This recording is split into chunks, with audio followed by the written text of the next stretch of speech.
What's going on, Philly? Back for another edition of Drunk on Broad. I am your host for the great debate, Rich Conroy. But I would like to thank Chip, one of our special guests, our podcast host, along with Nick. Thank you for having us on another edition of Chips and Dish. What's happening? What is happening? I think we look like beautiful gentlemen. Rich, I appreciate that you got the memo that I didn't send out about dressing up for this event. So yes, this is a combination show of All About the Birds and Drunk on Broad. Normally Monday nights is Chips and Dish at 8 p.m., but the guys at Drunk on Broad, they reached out and they said, hey, listen, we have an idea. We just watched this movie called The Great Debate, Great Debaters, and we wanted to do the Philadelphia sports version. I said, well, geez Louise, gang, sign me up. So the true story is I was drunk on Saturday night, and I was watching this movie called Old School. And Frank the Tank, this beautiful debate where he blacked out, had no idea what he said, but he won the goddamn thing. And that's the hustle. That's what I like to see. So we are going to kick things off with our guests from the fans. We have Jim and Don taking on. Here. Thank you, guys. Thank you guys for having us. This is great. This is going to be fun. This is going to be a lot of fun. So tell the fans a little bit about yourselves. What do we got? I have no credentials. I just am a Philly guy that's, suffered heartbreak. So that's it. That's all. That's my resume. I love it. So same thing. I mean, I've been a Philly sports fan for my entire life. So the heartbreak is incessantly there, remembering Joe Carter and that heartbreak as a child. I'm going to hit you in the feels really early. But yeah, that kind of, fueled my fandom for, what is now, going on, 40 plus years of fandom. So I'm just looking for, a good sports debate, good conversation. Oh, we have some hard hitting questions for you tonight, there, boys. Some real get your brain going. All right, looking forward to. It's going to be fun. It is. Wait, so one thing that I got to share before we introduce our last special person is one little bit of side history. Is that Jim and Don have known each other for decades and haven't seen each other in decades. Wow. Yes. Correct. Yeah, aside from Facebook pictures and his beautiful wife and children and all that, but Don's dad was our coach for basketball and baseball, and Donnie was my catcher. I was a 5'7" pitcher, and Donnie Ball Game. That's what they call him. Great teammate. Everything like that.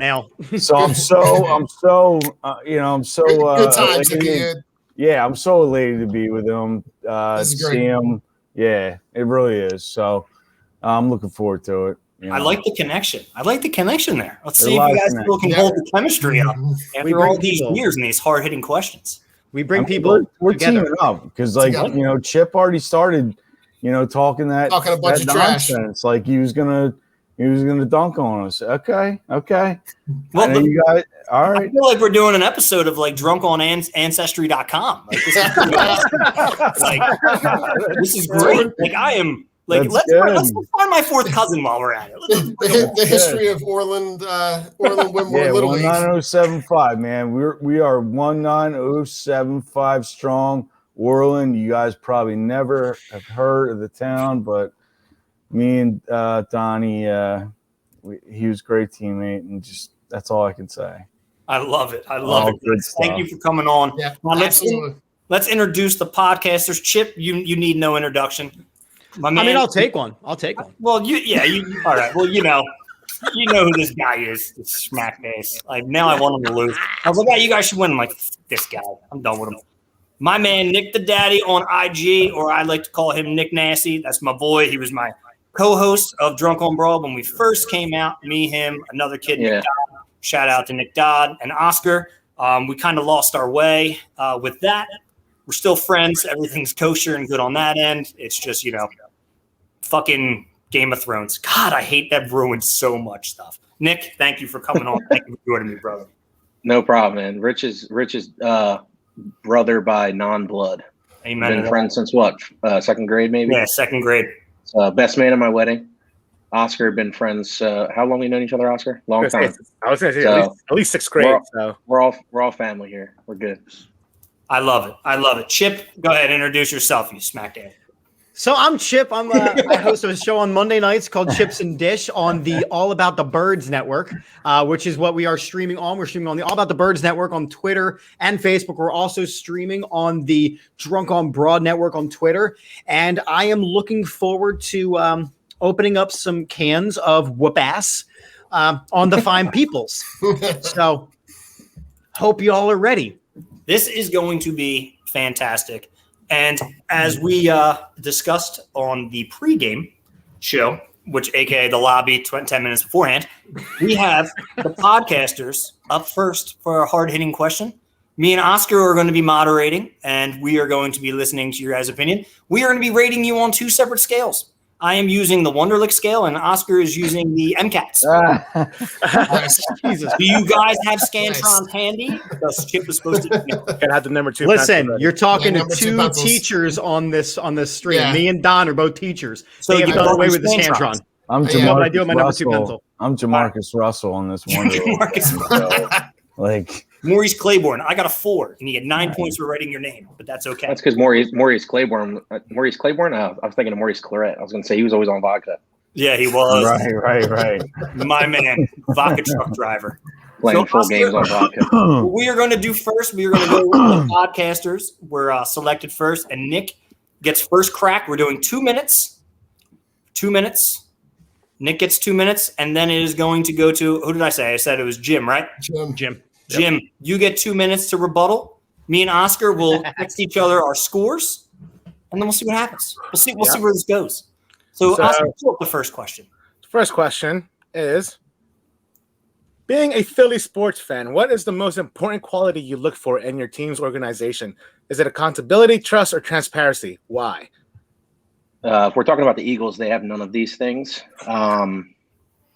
So I would say it would be accountability, just because transparency, you don't want the organization to give you too much information, right?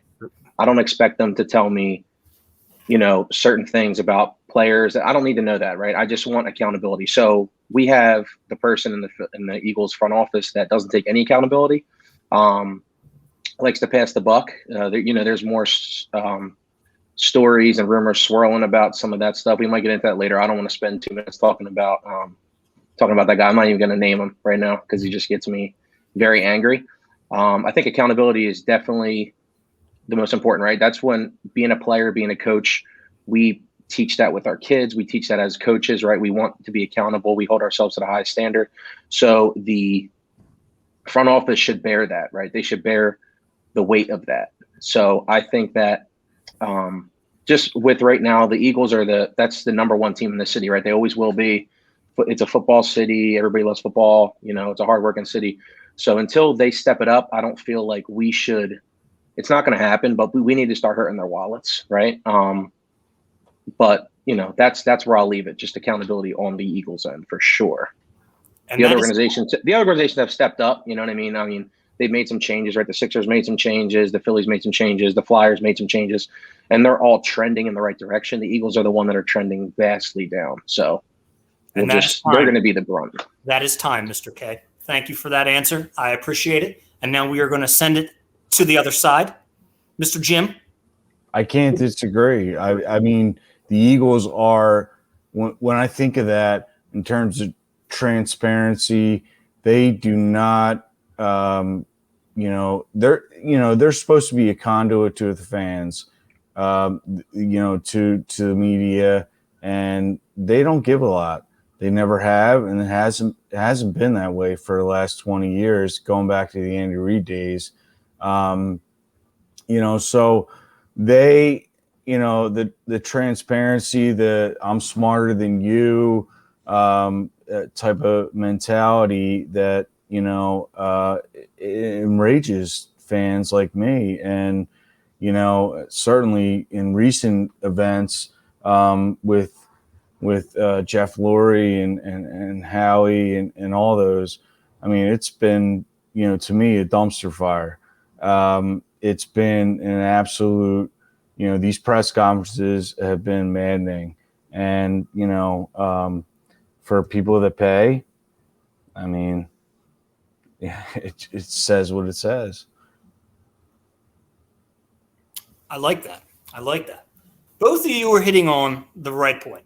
I love the fact that you talked about all of them and went with accountability. I like it. Oscar, we will convene. We will talk about the next question. This question is going to Don. Don, you were going to have first crack at this question, but before we do that, would anybody like to give their piece on this? We'll start with you, Chip. So it's real simple. Accountability kind of takes all of these things into account, where you expect as a fan the product on the field will be a good product, right? Or at least if it's in a rebuild year, that the goal is 1, 2, 3 years down the line, that it will become a good product. You don't see necessarily the same product being rolled out over and over again and expecting different results like we did with this year's Eagles. You don't see attempts to make the team worse like you did with the process. We were told to trust the process. You're not supposed to see how the sausage gets made. Mm-hmm. Unfortunately, we did, and it kind of became this rallying cry for all major sports, right? That's not what we want. We don't want to know how the sausage gets made. We just want to see all of a sudden the Phillies, when they have Jimmy Rollins ready to go, Chase Utley ready to go, Ryan Howard ready to go, they were really bad, and now these three guys are all ready to go at the exact same time, and holy shit, we're competing for a World Series, right? The Sixers, we saw Joel Embiid sit on the bench. We saw Ben Simmons sit on the bench. We saw Nerlens Noel and Jahlil Okafor. We didn't want to see that. We just wanted to see where they're at now, where they're competing for the number 1 seed in the East. So accountability is the biggest thing in Philadelphia sports. What do you got, Don? Give it a go. So for me, I think I look at the trust factor, and I look at how they, over the course of the last couple of years, have consistently tried to be the smartest guy in the room. And that, to me, is maddening over any of this stuff. Like, they don't hold themselves accountable at all. But that smartest guy in the room thing just like irks me to no end, because they consistently try to, listen, we do not have to go over the missed draft picks of, Arcega Whiteside and DK Metcalf and Justin Jefferson and Jalen Reagor, and taking Jalen Hurts in the second round when you could have taken him in the third or the fourth. Like, this, to me, I think is part of what I like. Seeing what I hate right now about the Eagles is telling me also what I love about the Sixers, because I see Daryl Morey, the moves that he made in the offseason, being able to swap out Al Horford and Josh Richardson and swap them in for Seth Curry and Danny Green, and being able to take that space and create that space on the floor that's now giving your best players the best opportunities to be successful. Like, to me, like, I saw both of those angles within like 2 months of time. So, I'm optimistic about the Sixers and what they can do moving forward, and the moves that they're going to make to tweak this roster to kind of accentuate that kind of pace and space. I agree. Yeah. I agree. I mean, you when you look at things like, as me and Oscar constantly say on our show, we're just fans. Like, we're fans. We're nothing more than that. We're just two guys who love watching sports, just like you guys, just like everybody on this podcast. And this is why I wanted to get this on and do something like this, is to hear what everybody's thinking. If we all feel the same way. So we just had 4 people say the same thing. Accountability. We are fans who are essentially paying good money to go to these games. Service. It's a service, Rich. They're not providing good service.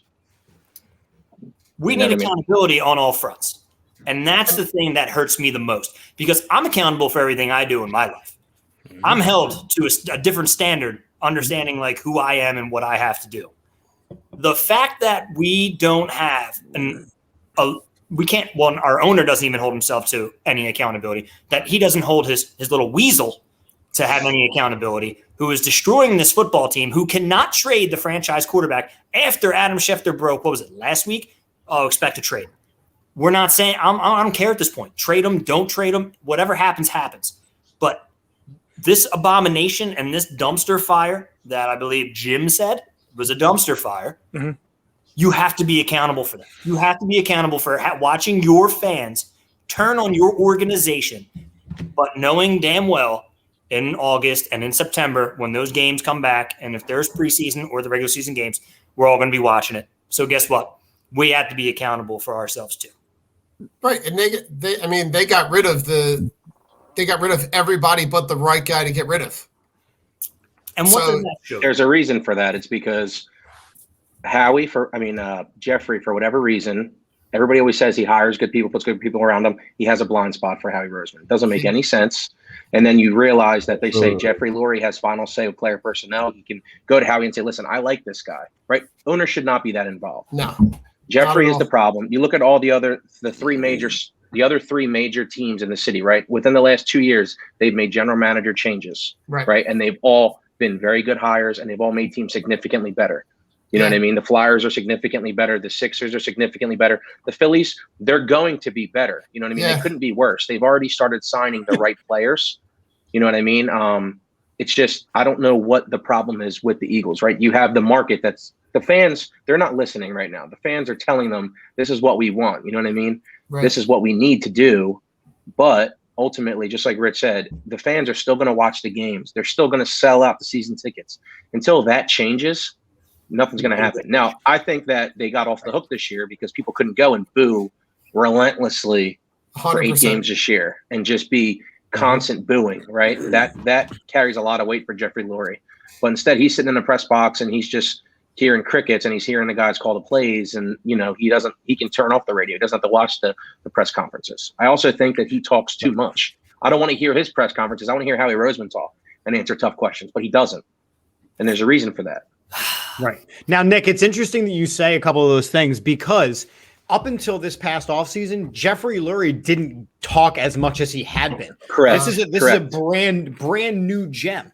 And I think the other thing that, we're blaming, we all blame Howie because it's very clear the mistakes that he was making. With Jeffrey Lurie saying, this is what I want, this is what I want. The thing that is infuriating about the Eagles, and it goes back to that accountability piece, is they're blowing this up without a clear plan on how to fix it. Correct. Right? There's no direction. So you mentioned, well, the fans are saying what we want them to do. The day they start listening to the fans is the day we're actually going to have a much bigger problem. Look at Ricky Williams over Donovan McNabb. Right. You know what I mean? So I'm okay with them not listening to us. I am not okay with them not having a clear plan on what they are trying to do. Yeah. That's the issue. To that extent is if they did have that, people wouldn't be talking as much, right? If we knew that they were like, this is our identity, this is what we want to be, this is where we want to be in 3 years, but they're like, well, we're going to try and trade our franchise quarterback. Okay, and then what happens if that doesn't work? Right? Because Howie's put an astronomical price on it, right? Apparently, right? So now what do you get from that? Now you have 2 of them that one of them's going to be unhappy. Now what happens if the locker room starts having problems? There was reports out that a couple other players, due to all the Carson stuff, a couple other players are voicing their concerns and they want out, right? They haven't said who, but they said it's a locker room culture problem that starts with Howie. Everybody knows Howie's the issue. All right. So why doesn't Jeffrey Lurie, right? He's supposed to be very smart. Made a lot of money in his life. All right, let's go to Don. Let's go to Don for his last comment. I think he has something he wanted to say, and then we're going to move on to the second question. I mean, I think about everything that's going on, and I look at, like, I feel bad for the people who are going to buy season tickets in the next 5 years. Like, what kind of product are they going to see? They're going to see, like, let's be honest. We're closer to the Lions and the Jets than we are to any playoff team. So, we're there with no direction at all, with, like, literally, like, making shit up as we go. And I look at, like like to me, like that quarterback situation tells us everything we need to know about the organization. For you to sit there and look at that draft and that draft pick and say, there's nobody else on the board that can help us. And you say, we're going to take a backup quarterback? Like, I don't care that you missed on quarterback factory. I don't care that you missed on Russell Wilson. I don't care like that you say you're a quarterback factory, but a year before you draft Clayton Thorson in the 5th round when you didn't have a 6th or a 7th. Yep. And then you cut him in training camp. Like, to me, like that to me is like, you know, I feel bad for the people that are going to go down and spend good money, and they're going to go down there. And you guys were absolutely right. They got off so easy, like almost easier than the Houston Astros. Like, all right, like yeah, they got off easy because they would have been murdered relentlessly every home game. Rightfully so. That would have been nuts. Absolutely. But at this time, Oscar, cue up the second question. This is going to the fans. I'm going to give this to, let's give this to Don. Don, you're going to start this off. Go ahead, Oscar. All right. Aliens have invaded Earth. Each city's assembled their top 5 still active athletes to represent them. Who would you take, and why is Travis Lee one of them? Hold the phone here. Hold the phone here. Jesus Christ. This is not what this said. This said Oh top my 5 God. athletes who are still alive. Like, I didn't want, like, you can't be like, oh, Will Chamberlain's Is Omar Dahl still What's this alive? still active? Oh my God. Omar Dahl. active, or we're going active as alive? Okay, that sounds a lot nicer. Well, still Oscar told me he was going to say Rico Bronya, but I guess he changed it last minute. No, it said Travis Lee. And why is Travis Lee? God. Why is Travis Lee on there? You're right. So, all right, so for me, like I start with the guy who I feel like is the best player in the NBA right now, and I start with Embiid. Okay. All right, so Embiid is one. I love the signing and the energy that Bryce Harper brings to this entire city. I feel like his personality, the way that he plays the game, embodies this entire city. 3, I look at, I mean, I want to say an Eagle, but I can't because I don't really know who do the Eagles have as a young up and coming talent. you can just Cam take Donovan Johnston, McNabb if you Miles, want. He would have some drinks with them. Miles Sanders. Yeah, I mean, you could say Miles Sanders as a guy who could potentially be a home run hitting feature back. I love Konechny as a Flyer, and I love Carter Hart. Carter Hart is the guy who's the goalie who this franchise has been waiting on since like Hextall and Pelle Lindbergh. Yeah. So like I look at like the 2 teams that are the closest teams to winning any kind of championship and bringing a parade down Broad Street are the Sixers and Flyers. Carson Wentz is a sleeper. Listen, I like it. That's not a bad point. I love Travis Lee. I'm just saying, Travis Lee was a first rounder. I'm just saying, he was the first overall pick back in the day. And I just remember the package that Omar Dahl, Travis Lee, and was so bad. Wow. All right. Chip, this one's for you, bud. What do you got for us? Well, the aliens are here. I am so appreciative of this question. So what I decided to do in the 10 seconds that I had to prepare my list is I went for toughness, right? Because they're supposed to be the fighting aliens, right? Who said that? Diplomacy. I'm not about diplomacy anymore. We're fighting. Now we're fighting. All right. We're fighting. Yes, we're all dead. So and then maybe fine. We won't even go diplomacy. We're going to look at guys who represent Philadelphia the best. So I went with Jason Kelce. Yeah. That's right. Straight up tough guy.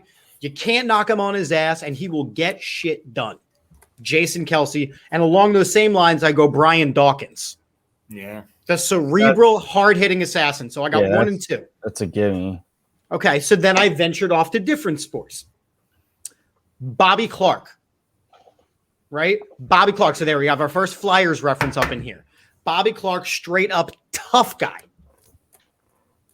I then went a little bit old school Philly. I went Brett Myers, right? Oh, haven't heard that name. Brett Myers, because he can provide the cultural piece as he was also a rock star.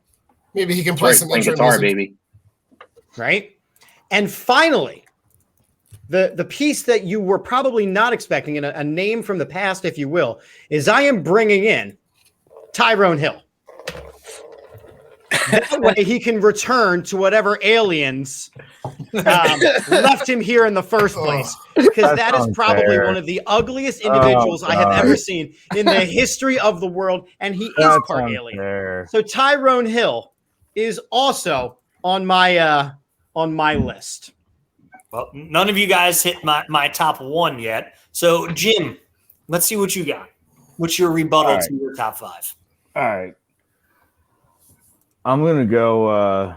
We got to go AI. Okay, Allen Iverson. Thank you for that. He was on my list.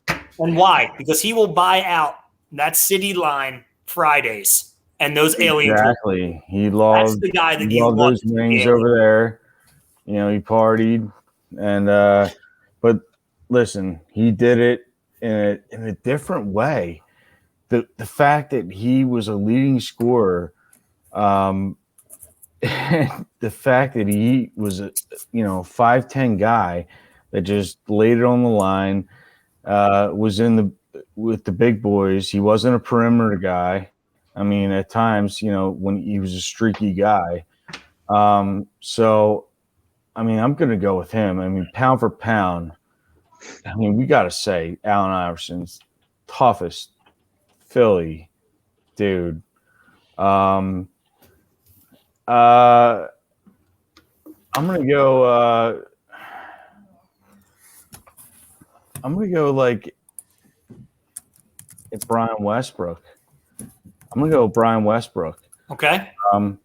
Guy was undersized a little bit. I mean, Charlie Garner-ish. Had some wiggle to him, everything like that. I'm gonna go again with the Sixers. Oh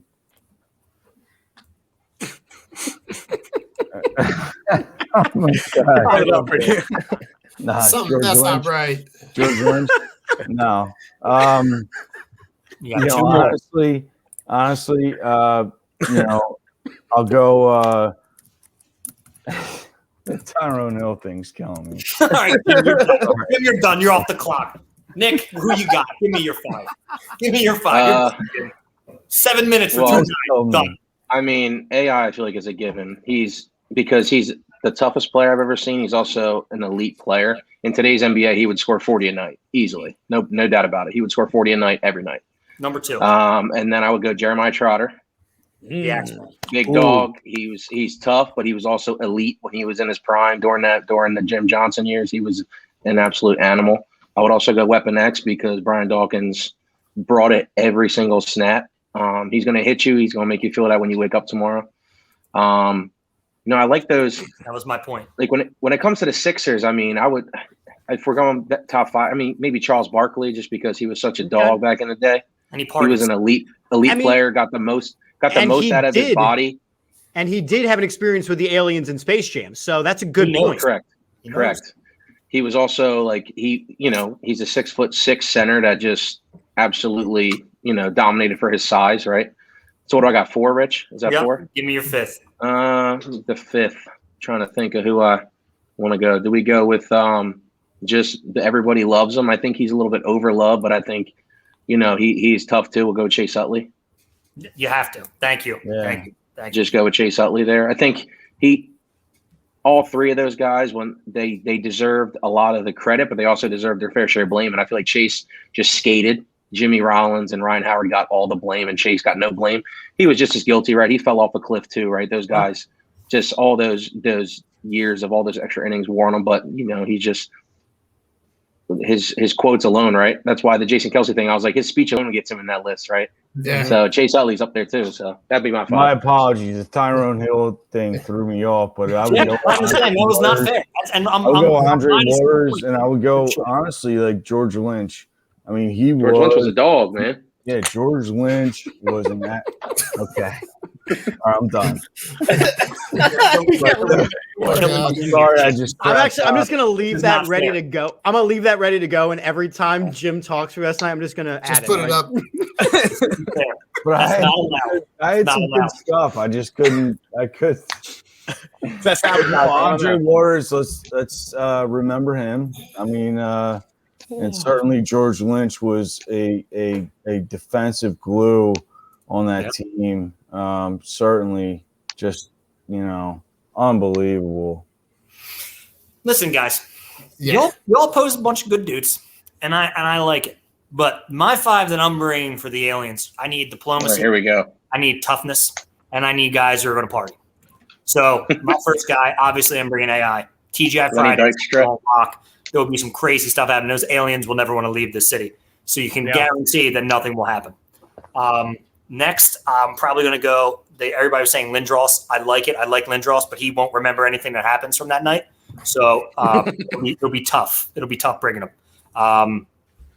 I would probably have to bring Joel because I think Joel would be hilarious with a bunch of aliens. I think he'd be like on the head. He would just be doing some crazy stuff. Listen, he's an alien too. Guys that big shouldn't be that good. So he's an alien. Too nimble. He's too nimble. I'm not taking Tyler. No, we're not. This needs to stop. I am going to take Robert Tractor Trailer though, because Robert Tractor Trailer was a wide man. Was a wide man. So I'm going to put him in my number 3. Then I'm going to go Jason Kelsey because he's a great time. And then you guys all touched on it. Chase Utley. I think Chase Utley would be. Yeah. He would show that toughness and that the dirtiness to it, but would still have class just because of the slick back hair. So I like your guys' answers. Nice. I thought you were going to go Lenny Dykstra, Rich, the ultimate party animal. No, dude. Seriously. No, because then we'd have locked up aliens and then the diplomacy. Yeah. I'm not doing it. No, because then all of a sudden maybe robbing an Uber driver with 8 pounds of ecstasy on him, and I don't need to see aliens in jail. No, not at all. And I know. I went with a lot. I went with all current guys, but guys like Julius Erving, guys like Steve Carlton. I feel like Julius Erving, 1970s Julius Erving with the big fro. He's a guy, and then a guy. We talked about Chase Utley. I think Jimmy Rollins is a guy that you gotta put on your list somewhere too. This is the hard part of this, right? Right. This is the hard part. It's also tough though because they're going against the aliens, and we've all seen Mars Attacks. I don't want to put anybody too good in that first batch. So it's of course not. I don't want to put Allen Iverson, the Hall of Famer, up in there because I'll put a Brett Myers in there because if it works, cool. If it doesn't, all right, well, it's Brett Myers. Tyrone Hill, same thing. Put him in. Hey, it's all about diplomacy. So I'm with you there. But see, as to your point, you picked all current guys. This is why I didn't give anybody any time to study them, because I want to see what you're thinking at the time. Gotcha. I liked it, and I liked. Yeah. No, I was just. I liked it. Just as I hear people talking, those names the memes from your childhood just pop up. Can I just say Brett Myers though? I don't understand. I mean, he was a cornerstone of that 2017. Mm-hmm. He converted to a closer, but number 2 starter on the World Series team. He was supposed to be chill, and he basically tapped out. He was an 88-mile-an-hour fastball, and he had that hammer curveball, and he got some shit done. And he got that, Jimmy Rollins, made that declaration. We're going to win the NFL, the World Series. Yeah. So I mean, look, Brett Myers wasn't, let's not deify him here. But again, we're talking about who do we want to meet the aliens. Tyrone Hill was on my list. You know what I mean? Right. Yeah. Just give up the Tyrone Hill thing, Chip. I'm not giving up anybody good yet. Hunter Pence, that's a good one. What? Tommy Dreamer. Brian said Tommy Dreamer. I like Tommy Dreamer. You can throw him in there. He's an alien. That's a good one, though. Yeah. Hunter Pence. Yeah, he's strange. Tommy Dreamer is a great one. I mean, I almost went Jason Worth too. Oh, Yeah. You can't go wrong. There's But now- only one player that nobody said, and I'm kind of upset because Who I is it? really enjoy him. Hold on, wait. Hold on, Oscar. Let's give you the spotlight. Oh, you want my top 5 now? Yeah, let's go. We do. I mean, not that I'm a Philly sports fan, but I love you guys. So let's go with That's this one. One that I wanted to Gotta tell you get Tyrone Hill. Hartnell. You got to send him. I seen him drinking at a bar without teeth, and I'm like, that's the only guy. Scott Hartnell. AI, of course. Brian Dawkins was always on that list. And somebody said Trotter. Yeah, honestly, I would probably put him on there. That's a really good one, too. But other than that, even though he was here for only, 1 year, Mutombo, you got to send him. Yeah. Mutombo's an alien, too, dude. That dude's an alien for All sure. those guys. Just amazing specimens. God, good for them. Good for them. But Travis Lee should still be there because I'm sacrificing Travis Lee for all the heartache. Can I Just share that whole roster, the And whole Randy Travis Lee Wolf. roster of the Phillies. Yeah, Oh my God, Robert that's Person. so bad. Can I share a funny Travis Lee story? Please. So in college, as an internship, I worked as a concierge in the vet penthouse. So the night that trade went down, I literally have a picture with Kurt Schilling the night he got traded Oh, wow. when I was in Wow. college. I thought it was going to be Travis Lee. I'm disappointed. No, but I wanted when to send when I- Padilla, but I'm sorry. I No. love No. Oh, Vicente Padilla. that was a crazy. Oh man, those days for that team were Oh God. rough. It wasn't a handsome time either. No, Kevin Millwood just out there Yeah. just dealing. Oh, terrible. But anyway, this brings us to our third question. Oscar, do your thing, brother. Here we go. Which Philadelphia team is closer to bringing home a championship and why? And along with that question, name a Philly legend that deserves a chip the most. They all deserve the chip. That's it. Set him up And, and knock him down. and for that, Jim, take us into it. Lead us home, brother. You're on the spot. Okay. All right. No Well, Tyrone Hill, or you are forfeiting. we're going Sixers right now. I do have concerns defensively. I feel like, basketball teams, defensively, they should travel on the road. They're not doing that right now. I feel like Doc will get that settled up. I am worried about the Nets, how they're going to match up defensively with that. So the Sixers are that team for me to bring home a championship. A Philly legend that deserves a championship the most. Anyone you want. Anyone you want. That is a tough one. And you know what? I want to go Kurt Schilling because he did so much in a short time, even though he did so much for Boston and Arizona, and he was so dominant. And I know this is so out of the box. Ed Wade said, he was a horse on that one day, and then he was a horse's ass on the fourth days or the other 4 days, whatever. I want to go Schill, because he really laid it out there in '93, and his postseason record is unbridled. So, I mean, that's kind of out of the box, but that's where I'm at. So all right, cool. I like how you put this question into winning a championship with Philadelphia. Yes. I like that. I like it. I'm not going to tell you how much I like it. Beat me up. But I like it. I'm ready for it. Nick, you're on the clock.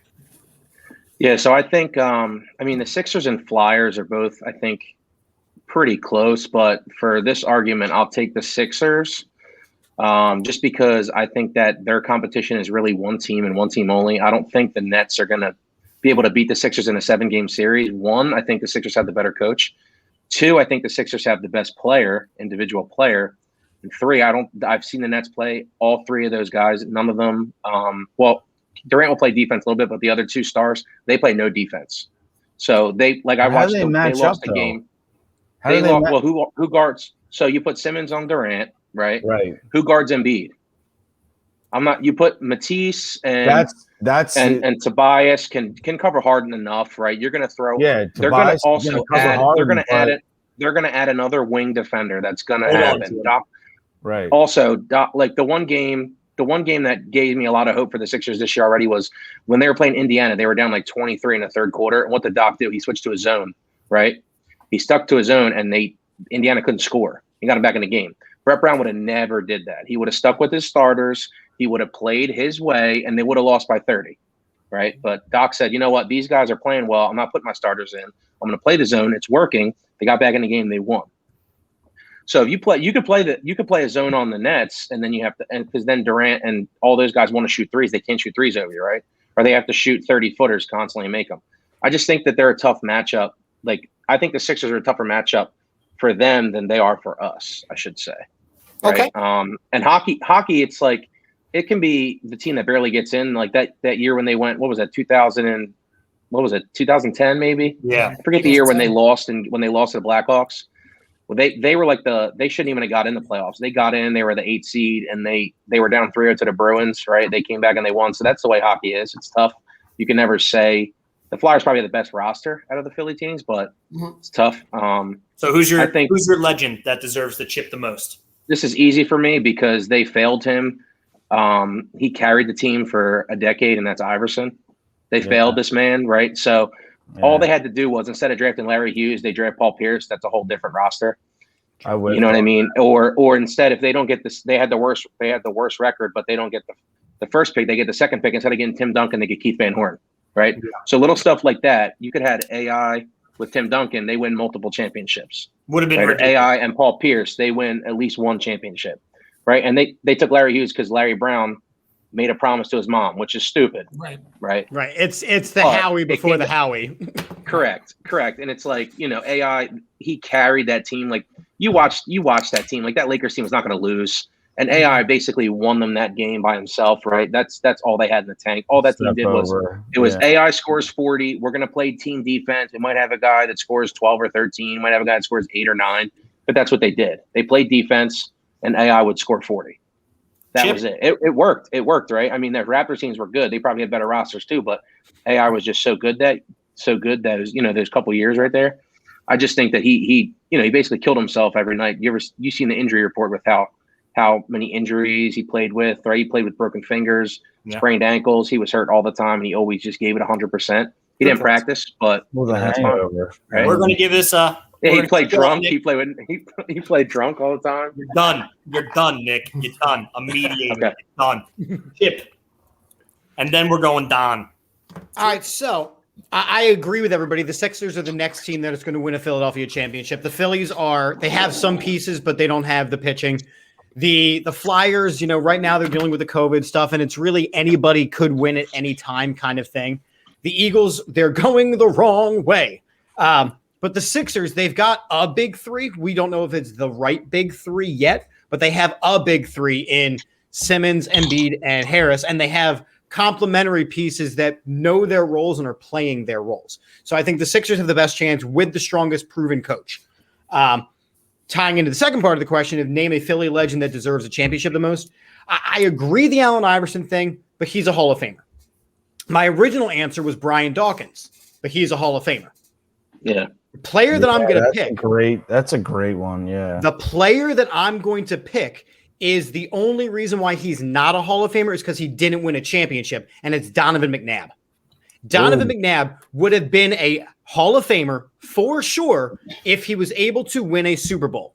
He did everything, but his numbers are right up there with a Hall of Fame caliber player. The issue is that he never won the Super Bowl. So if he want to talk about deserving a championship, to get him into the Hall of Fame, to say that the Eagles have a Hall of Fame quarterback in our franchise history, that's why I picked Donovan McNabb. Chip, that's so debatable, and so Matt Hasselbeck has numbers comparable to Donovan McNabb, and if you're saying one of the two win a Super Bowl, you know, they trump the other.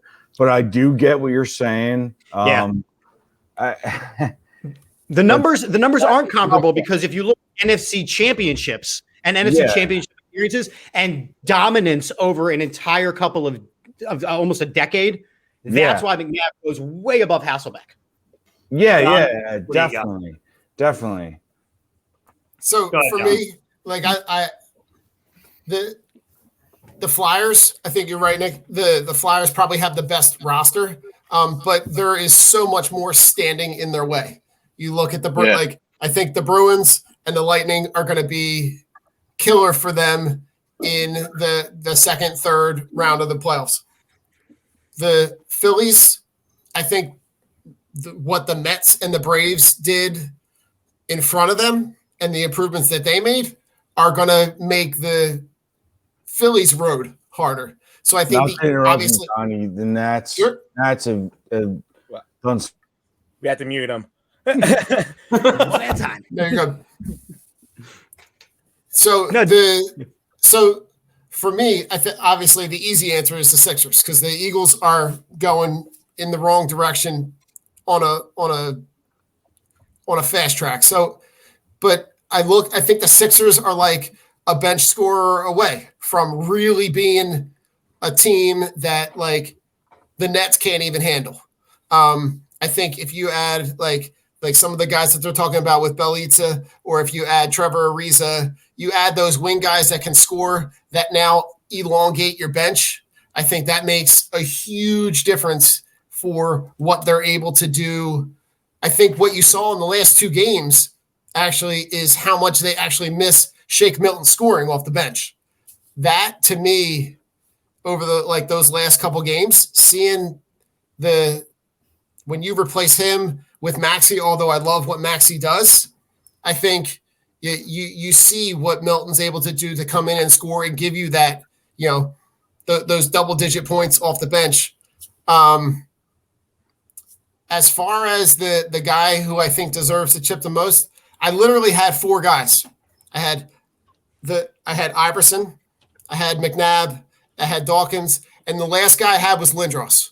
Lindros was a guy that I grew up like.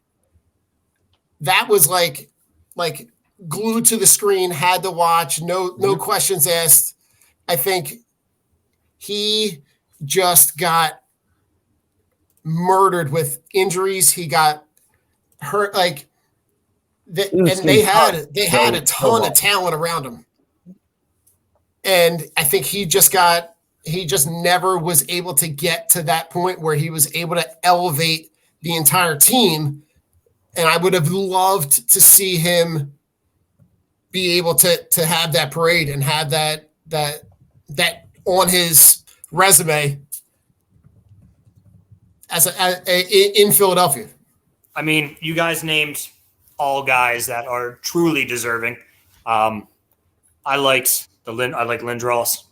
Would love to see if Donovan won one, but he couldn't not party the night before.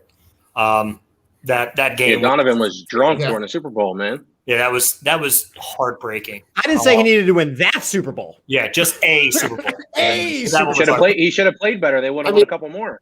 That Jim saying Schilling was great because that 93 team wasn't that good. If you look, they were not good, but they caught fire.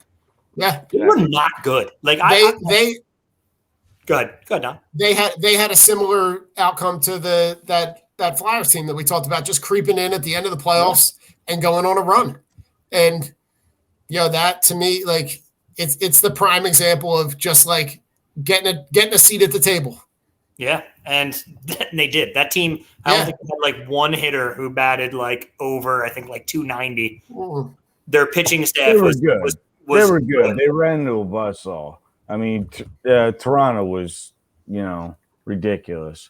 But I mean, they had the studs.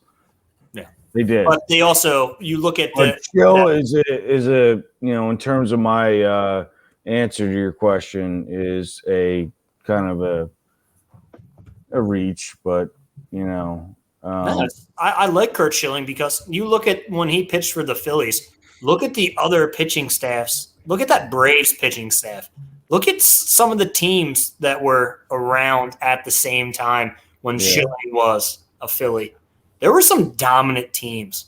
It would have been nice if the Phillies could have did something besides bringing in some of these guys. Mm-hmm. And even like toward like the late 90s and early 2000s, like Andy Ashby. They tried to do the one thing with Andy Ashby, and it was just bad. I mean, and then Schill wanted out, and he's not the greatest guy in the world. So, he went into Arizona and did his thing, and Boston and won championships, and but he's a guy that I would love to, he really ramped it up when it mattered, and certainly in '93 he did that, and it didn't work out.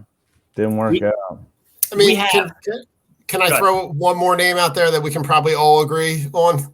Roy Halladay. Yeah. Mm-hmm. Roy Halladay's probably a guy like that team that lost that one bloody nil game. Yeah. They probably would have won that year. Yeah. That was rough. So we have one final question for 5 points that Oscar is going to put up and pose. Everybody gets 30 seconds to answer this question. No longer than 30 seconds, you're done. I will say done, and that's it. Oscar, pose the question, and we're going to go as how I see the screen. So I see the screen. I see Nick, Jim, Don, Chip to be anchor. 30 seconds on this. Oscar? Doink, marry, kill. Eagles, Sixers, Phillies. Go. I'm going to doink the Phillies because baseball's my first love. I'm going to marry the Sixers. I'm going to kill the Eagles because maybe that means Howie will finally be in the grave somewhere. That's it. That's all I need. Jim. Kill. Eagles. Marry. Phillies. Doink. Sixers. Okay. Don. I'm gonna doink the Phillies. I'm gonna marry the Sixers, and I want to kill the Eagles. Wow. Very nice. All right, Chip. What do you got? So I'm gonna doink the 76ers because currently, they're making me feel excitement. So they're the hotness right now. I'm gonna marry the Phillies because they have a longer season, so they're better with long-term commitments. Plus, 13-year contracts for Bryce Harper. And I'm going to kill the Philadelphia Eagles, but I will resurrect them when Howie Roseman is no longer the GM. Guys, that was hard hitting. I was gonna say, I think Chip's playing chess while everyone was playing checkers with that one because that was the reason. Pillows. You know what the funny thing was, Oscar? That wasn't the question that I wanted to pose. So this next question is the actual one. And this is the actual question. Do I get points for that? Yeah, that was a warm up. This is what happens. Bonus points. Wait, game with Oscar. Wait, Rich, was that the fluffer question? This is the true burning. Yeah, that was a fluffer. That was a fluffer question. Fluffer. That's what we had. Now it's going to be Chip, Nick, Jim, and Don. Ready? Oscar, go. Is Nick Foles a bigger Philadelphia legend than Donovan? Yes.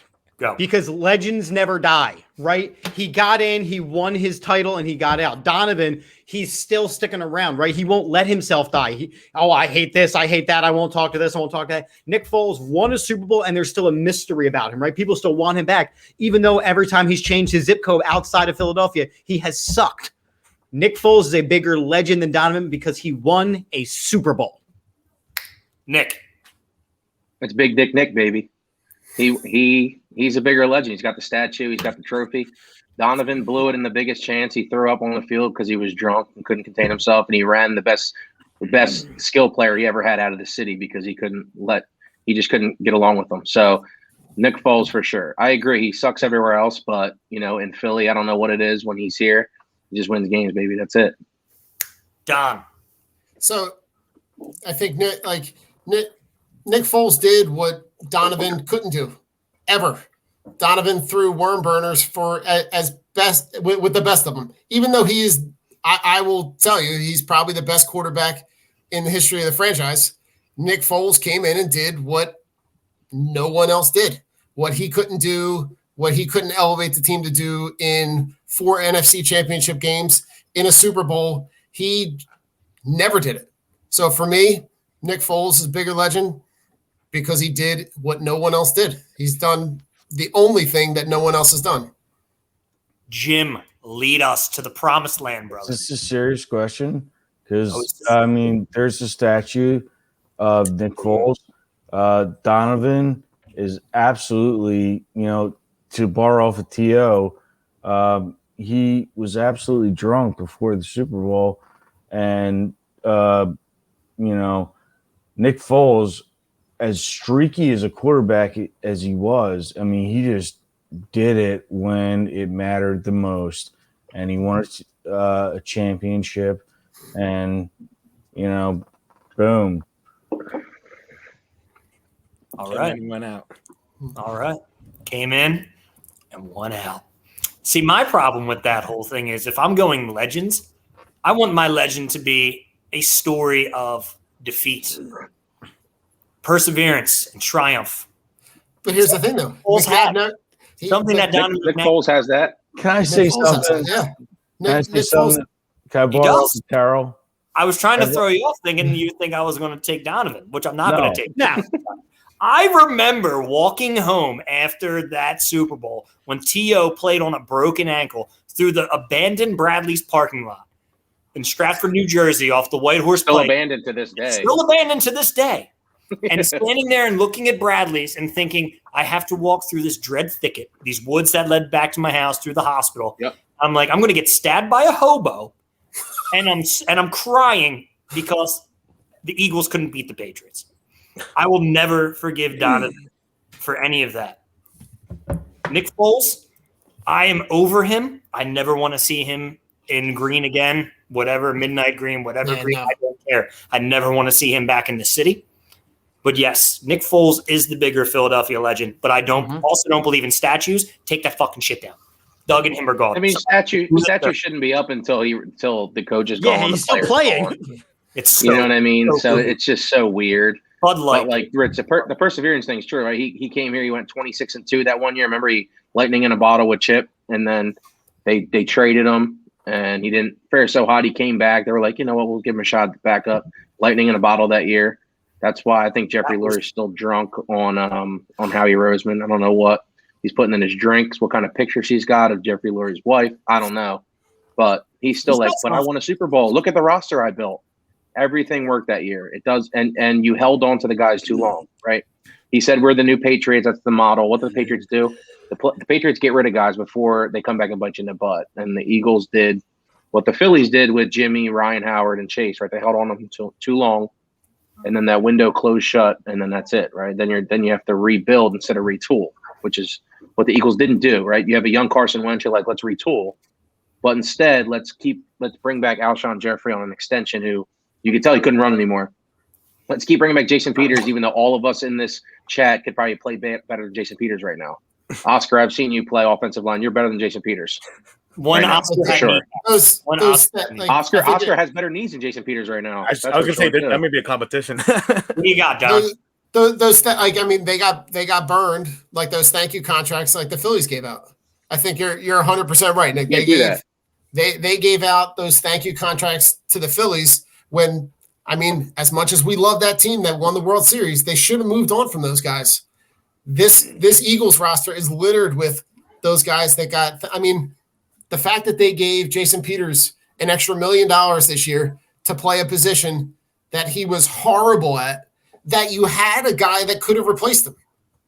Mm-hmm. To me, how Jeffrey Lurie can look at the things that Howie Roseman has done and his track record of drafting, of evaluating players in-house and in college, and he still has a job. Yep. He's a mathlete allowed to pick players. It doesn't make any sense. To me, that would be like there's 2 30 for 30s I want to see out of this era. One is, what the hell happened to Carson Wentz? Like, that's a 30 for 30 I want to see way down the line. But like, I also want to see, like, why did Howie Roseman have a job? Like, the title should be Howie? ? Like, yeah, that would be something to if see. all of us were, if anybody in a normal job, like all of us were that poor at our jobs for the last 3 years, we would be on the couch collecting a check, trying to find another job. We honestly wouldn't even have the chance to collect unemployment of how fast that we would be fired. But the funny thing is, when I listened to said radio station and Adam Schefter was on and said Howie Roseman would have a job in another front office in a heartbeat. How? Yeah. What? The same way. Because he can say, way. I have a ring. Right. Well, that's the same way that Doug Peterson would also get hired immediately. Here he is, not hired. Taking time off. Yeah, well, listen, if I were him, I'd take time off too. I mean, he's going to be collecting a bunch of millions of dollars.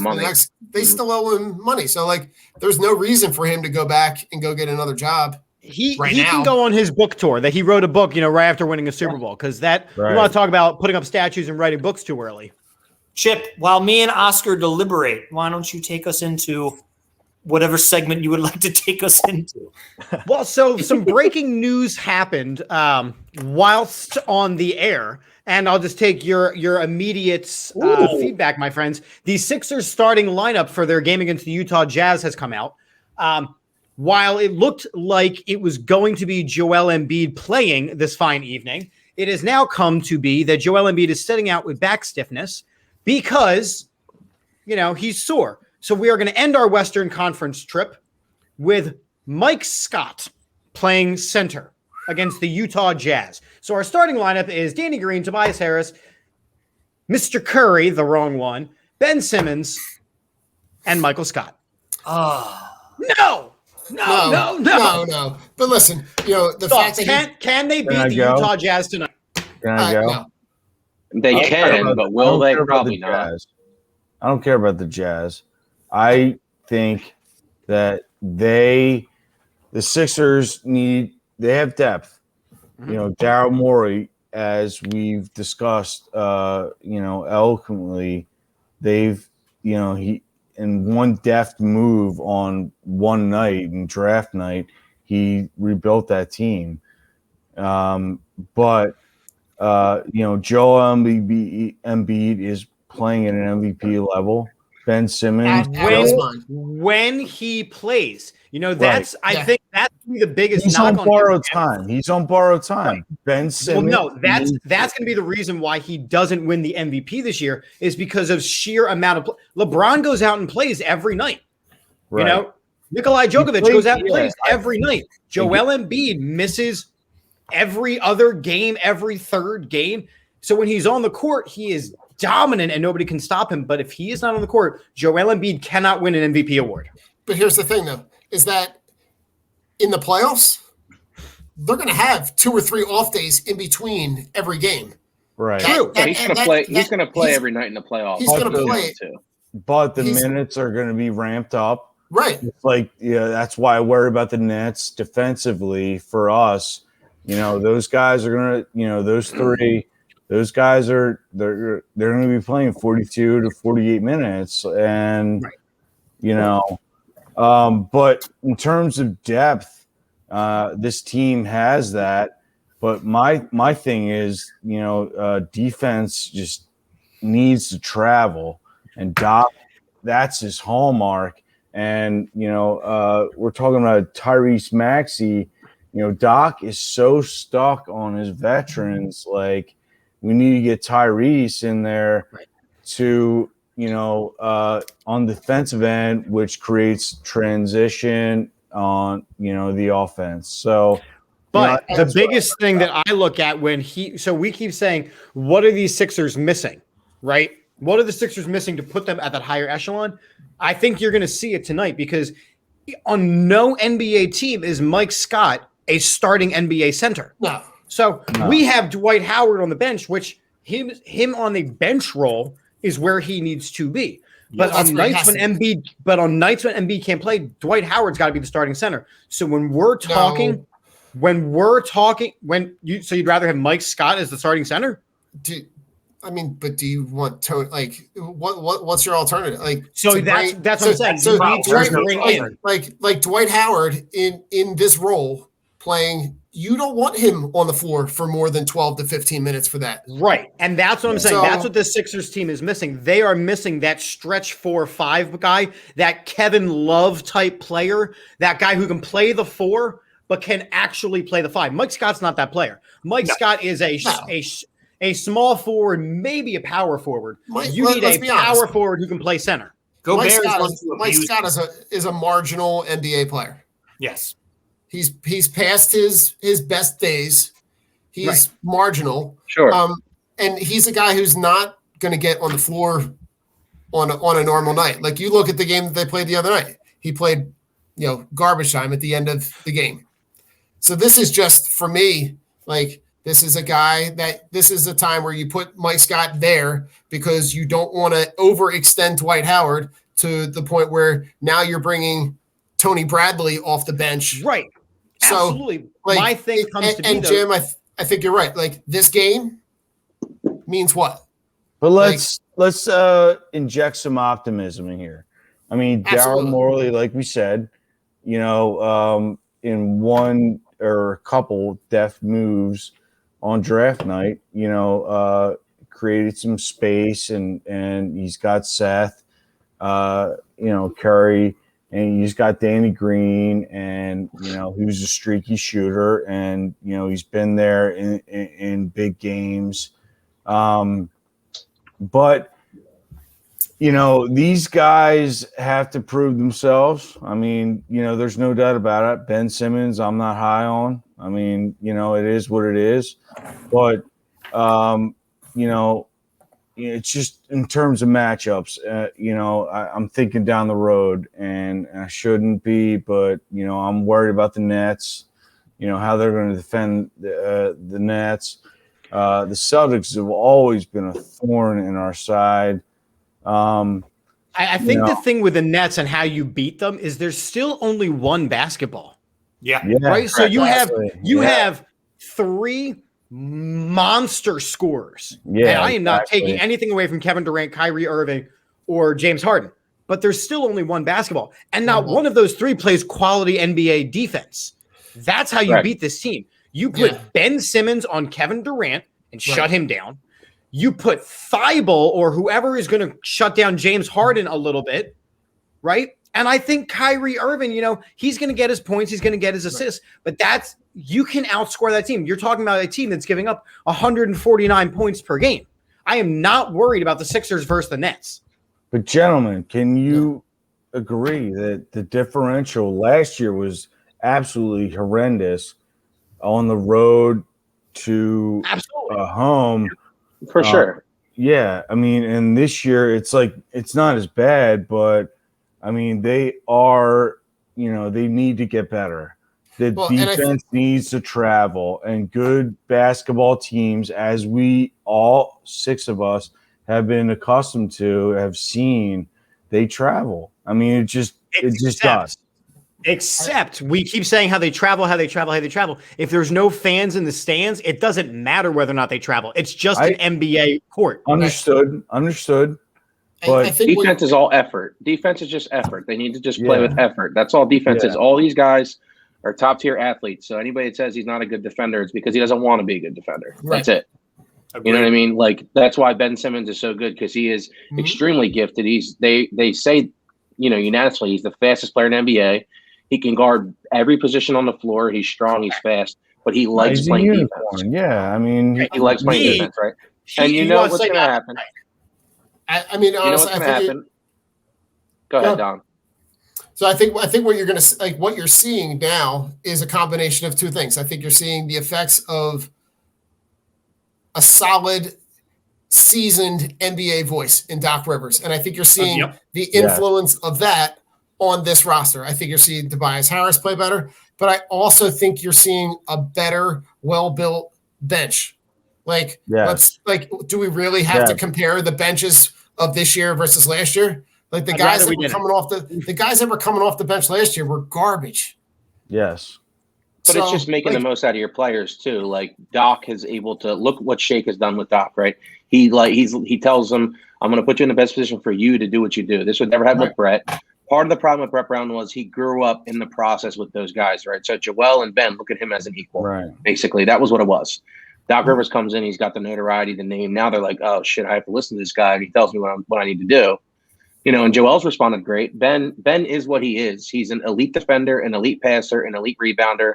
He runs a floor great. He's not a scorer. That's it. He can get to the rim when he wants. It's just not his mentality. That's what he is. My contention, and I ask you guys this, is Doc is rooted in defense, and defense, turns into, the transition offense, which I feel like the Sixers are best at, because I don't feel like, in the playoffs, in that half-court game, they're going to be able to, I'm not going to say fail, but, Doc places an emphasis on defense. So, a Tyrese Maxey, more minutes. I mean, he should get more minutes. What do we think? Absolutely. I mean, what do we think? The thing with the Sixers now is when you're in a half court set, they were never built for that before, right? Because Brett wanted to get out and run. Right. But now when you have Embiid playing at this level, you get in a half court, you just throw him the rock. Let him make decisions, right? He's actually passing out double teams better. He's making better decisions. He's also like a 78% free throw shooter. He hits his free throws, right? That's gimme buckets. That's part of the reason why Ben doesn't attack, because he's not a good free throw shooter. He's not confident in doing that. I mean, if he would just attack and get better with free throws, then he'd be an elite player. But what's going to happen is there's going to be buyouts. There's going to be some of these guys on these bad teams that have bad contracts that get bought out. Morey's going to sign another big. They're going to get another scorer, whether it's the guy from the Kings that Don talked about earlier. They were talking about J.J. Redick. I don't want J.J. Redick. We have enough shooters. We don't need another shooter. We need a wing that can handle the ball, play defense, and maybe give me 20 and 20 if he gets hot. You know what I mean? Depending on if guys are sitting. But the thing with Embiid is he might not get the MVP because of the games he sits, like Chip said. But that's also not what Doc cares about. Doc wants him to be healthy to run through the East, because he knows a healthy Joel Embiid playing his best, you can't stop him. You literally cannot stop the man. He can score. He has. You watch him shoot. This guy has such a nice touch for with a jump shot, and he's only been playing basketball 10 or 11 years. It's really ridiculous. It's really ridiculous how good he can be, but also they're on borrowed time, right? His knees aren't going to get healthier. His shins aren't going to get healthier. His back's not going to get healthier, right? The older he gets, the more that 275-pound frame wears down your body, right? Not everybody is Shaq. That's just a freak. Right. Shaq is huge. I'm excited we got more out of him than Greg Oden gave the Trailblazers. That's correct. That's this the reality. That's the reality. This is already more than anybody thought we were going to get from Embiid. That's why he wasn't the number one pick. Because when you look at him play, you're like, how was this guy not the number one pick? My teacher eyes have noticed a hand being raised. So, yes, Mr. Rich in the center here. Oh, hey guys. I was waiting for my freaking turn. Thanks. You can just jump in, Rich. Jump in. No, I mean, it was a very invigorating conversation. I was you need a curb bill, bro. A curb bill. I'm sorry. Well, you need to curb your hat. I'm not a flat bill guy. Hat. I'm sorry. You got to bend it. Yeah. On a different note, we were doing a debate, and I wanted to put something in my hair and just leave it there, like a fly, if you will, and just see how long it was. Just people notice it was just there. I can't see that. We're good. I just thought he had dandruff. So anyway, the results are in. Me and Oscar decided it was a clear 3-2 for your winners for tonight. The podcasters. The podcasters won tonight 3-2. Invigorating arguments, gentlemen. Invigorating arguments. We are going to end this. Okay. Nick, high five. You gotta go. That way. Everything's backwards, man. It's messing me up. I would like to thank everybody. Jim, Don, Nick, Chip, thank you so much for putting this together. It was a great time. Loved the conversations that everybody was having. It was great. Couldn't expect anything more. I mean, we could have got millions off of this episode, but thanks. Yeah. But we'll go from there. Yeah, I want to thank the gentleman from Drunk on Broad. That was a lot of fun. So we kind of, like I said, we merged the two super groups. So the Drunk on Broad podcast, you can follow at Drunk on Broad. I am Chip of All About the Birds. Every Monday night I do Chips and Dish. So this was a combination show of all that goodness. So make sure you follow. You have all kinds of the social medias underneath of our lovely faces. And, you know, as far as the All About the Birds Network goes, we have a lot of great programming coming up this week. We have a fantasy golf show coming up tomorrow night at 9:00. Fairway to Heaven. And we do our weekly Eagles show Wednesdays. We have a fantasy draft show, or not a draft show on Saturday night. So make sure you check all those shows out. Rich, Oscar, I want to thank you, gentlemen, for joining us. Jim, Nick, and Don, it was a pleasure. It was a pleasure. Likewise, thank you. And seriously, this was great. Thank you, guys. We can end this the way that we do over here at All About the Birds with a very simple go Birds. Go Birds. Go Birds. Go Birds. All right.